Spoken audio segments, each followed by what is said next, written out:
Assalamualaikum warahmatullahi wabarakatuh. Perkenalkan, saya Alia Sutarwia. Di sini saya akan memaparkan rangkuman dari materi mata kuliah Ekonomi Manajerial. Konsep dan teknik optimasi. Ekonomi manajerial memanfaatkan teknik optimasi untuk memaksimalkan keuntungan dan meminimalkan biaya dalam pengambilan keputusan. Teori permintaan dan penawaran. Permintaan adalah jumlah barang atau jasa yang ingin dan mampu dibeli konsumen pada tingkat harga tertentu. Penawaran adalah jumlah barang yang siap dijual oleh produsen pada tingkat harga tertentu. Teori permintaan dan penawaran dalam ekonomi manajerial menjelaskan interaksi antara konsumen dan produsen yang menentukan harga dan kuantitas barang di pasar. Elastisitas permintaan.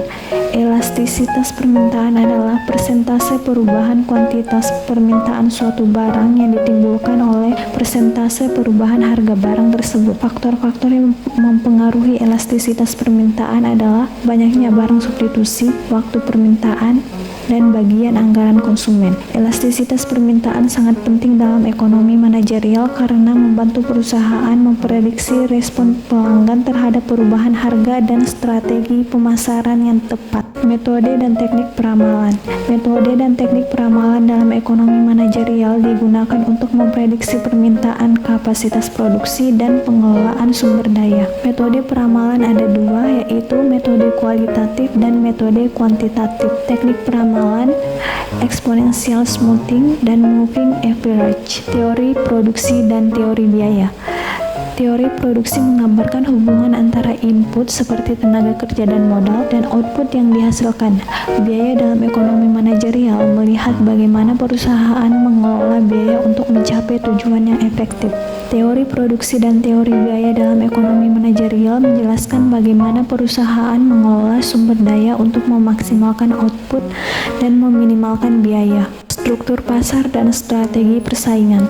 Struktur pasar dan strategi persaingan dalam ekonomi manajerial sangat penting untuk memahami dinamika pasar dan mengambil keputusan bisnis. Struktur pasar ada 4, yaitu pasar persaingan sempurna, monopoli, oligopoli, dan pasar monopolistik. Strategi persaingan yang pertama ada diferensiasi produk, yang kedua ada penetapan harga, dan yang ketiga ada inovasi. Penetapan dan penentuan harga. Penetapan dan penentuan harga dalam ekonomi manajerial melibatkan berbagai metode dan strategi untuk menentukan harga jual produk yang optimal. Metode penetapan harga ada cost plus pricing, harga diskriminatif, dan harga promosi. Teori utilitas dan analisis resiko. Teori utilitas dan analisis resiko dalam ekonomi manajerial membahas tentang cara-cara yang efektif dalam mengambil keputusan dan mengoptimalkan laba dan mengurangi resiko. Teori utilitas digunakan untuk memprediksi preferensi individu atas barang-barang dan jasa. Teori utilitas digunakan untuk memprediksi preferensi individu atas barang-barang dan jasa.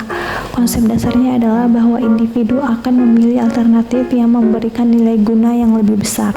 Analisis resiko dalam ekonomi manajerial melibatkan evaluasi probabilitas dan dampak potensial dari berbagai hasil yang mungkin terjadi. Pengambilan keputusan dan ketidakpastian. Pengambilan keputusan dalam ketidakpastian merupakan aspek penting dalam ekonomi manajerial, di mana manajer harus membuat pilihan strategis meskipun informasi yang tersedia tidak lengkap atau tidak pasti. Ketidakpastian terjadi ketika hasil dari suatu keputusan tidak dapat diprediksi secara akurat. Ini bisa disebabkan oleh berbagai faktor seperti fluktuasi pasar, perubahan regulasi, atau kondisi ekonomi yang tidak stabil. Pengambilan keputusan dalam ketidakpastian membutuhkan pendekatan analitis yang kuat dan strategi yang adaptif. Dengan memanfaatkan prinsip-prinsip ekonomi manajerial, manajer dapat membuat keputusan yang lebih informatif dan terukur meskipun menghadapi ketidakpastian. Analisa perencanaan. Tahap pertama yaitu penganggaran, merencanakan alokasi sumber daya untuk mencapai tujuan bisnis. Tahap kedua, analisa laba rugi, mengevaluasi kinerja keuangan untuk membuat keputusan alokasi sumber daya yang lebih baik. Tahap ketiga, pengambilan keputusan investasi, mengidentifikasi dan mengevaluasi proyek investasi yang menguntungkan berdasarkan analisis biaya dan manfaat. Analisa SWOT.